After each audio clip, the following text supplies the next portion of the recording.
Hello everybody, this is Diamond Sodhi from CAAN Wings Consultants Private Limited. Welcome to my weekly YouTube session. The visa I'm going to be talking to you about today is a very interesting visa. It's the Global Talent Visa for Australia. This visa was introduced recently in the year 2019 and it became popular when the quota for the year 2020-21 was tripled up for this particular visa from 5,000 to 15,000 places. That is the time when this visa caught the fancy of people, and it had people wondering what is this visa about, and it's got so many places and so many people have got an opportunity to migrate to Australia through this visa. So first of all, let me just tell you that this visa basically is for people who are very accomplished, or let's say who have a lot of expertise and par excellence in 7 target sectors, and those 7 target sectors are agriculture technology, financial technology, medical technology, cybersecurity, energy and mining technology, space and advanced manufacturing, quantum information, advanced digital, data science, and information and communication technology, that is the ICT. So with the quota tripling to 15,000 for the current financial year, a lot of people have a new opportunity to apply for a visa for which the eligibility are as follows. So the age for this visa needs to be between 18 and 55 years. One needs to demonstrate a very low English proficiency, that is just the functional level, overall 4.5 in IELTS, which is absolutely nothing. Then of course the person needs to undergo a police clearance and undergo the health examinations as well. And most importantly, the person needs to demonstrate his or her ability to attract a threshold income or salary of $153,600 a year. Now there are 3 ways in which a person can demonstrate this. The first way is that the person is able to prove that he or she is earning an equivalent of 153,600 Australian dollars a year in his or her home country. The other way is that the person is able to get a job offer wherein it is stated that the person will be offered a salary amounting to this amount. And the third way is that the person is able to prove that he or she is a recent graduate, a master's degree graduate with a GPA of at least 8, or a PhD holder. Now, if you're a PhD holder, there is no GPA that you need to prove. As long as you're a PhD holder from a university of international repute, you're good to go. And another criteria you need to meet is that you need to have a nominator. Now, a nominator is not an employer, a nominator is not a state. A nominator is somebody who has national reputation in the same field that you are in and needs to be an Australian permanent resident or a citizen. Now, what are the benefits of applying for the Global Talent Visa? The benefits are more than one, let me show you.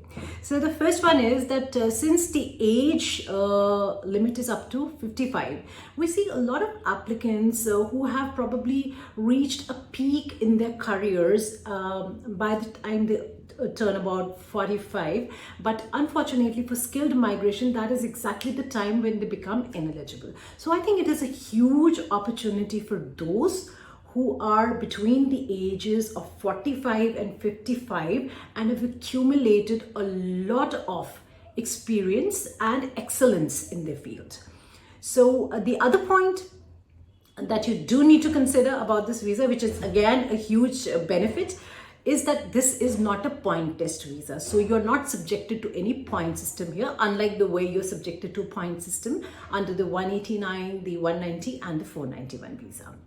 And then next advantage of applying for this visa is that in this visa, you get a direct permanent residence. It is getting a PR right from here. So unlike the 491, wherein you get a provisional permanent residence first, you get permanent residence from India itself, and you get permanent residence with your family. It is a family visa.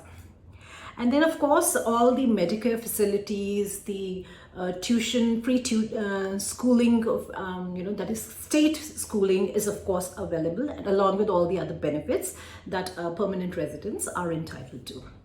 And then very importantly, this visa is available for both offshore and onshore applicants. That is those who are living in Australia and as well as those who are living outside Australia. And important thing, it's a fast track visa. So the processing of the visa can take anything between a few days to a few weeks. So I cannot think of any other visa that gives you permanent residence in as less time as the GTI.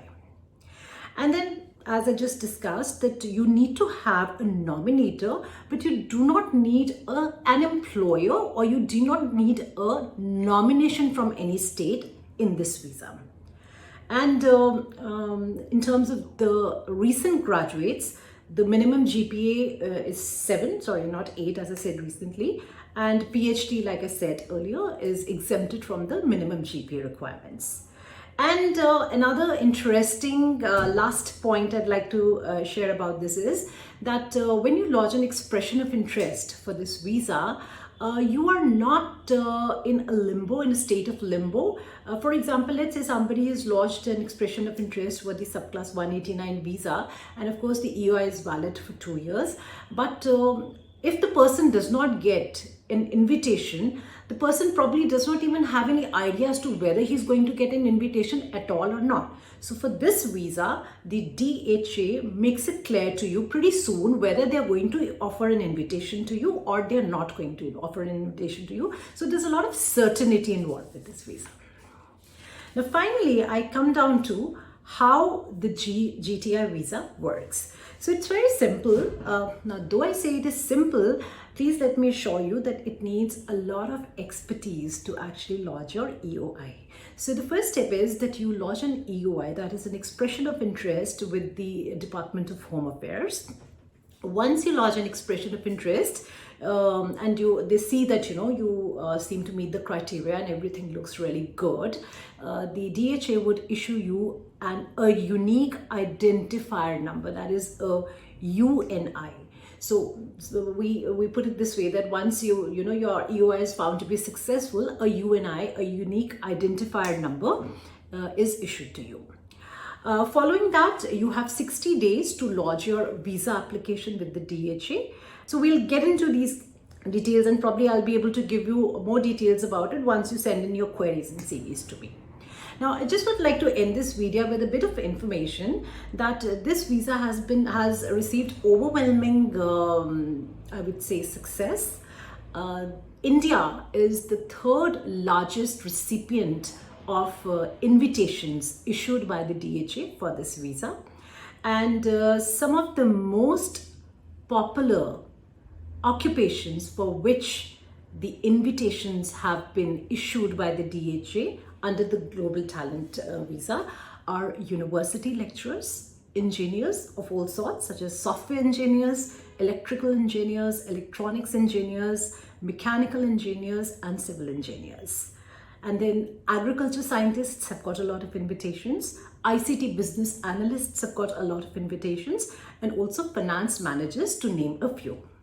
Now, I'd just like to end this by saying that there is no template for actually defining as to who would be an ideal case or an applicant who would get an invitation under this program by the DHA, because it will be done on a case-to-case basis. So please feel free to send us your CVs, share your details with us. We'll be happy to look at your CVs and evaluate. And the number for talking to us or getting information about this visa remains the same. It is 78498, 78498, or you can send us your CVs through emails on CaanWings@gmail.com. That is CaanWings@gmail.com. And please do continue to subscribe our channel for those of you who have not subscribed yet, so that you make sure you don't miss on any important video session, and you continue to get updated information on migration opportunities to Australia.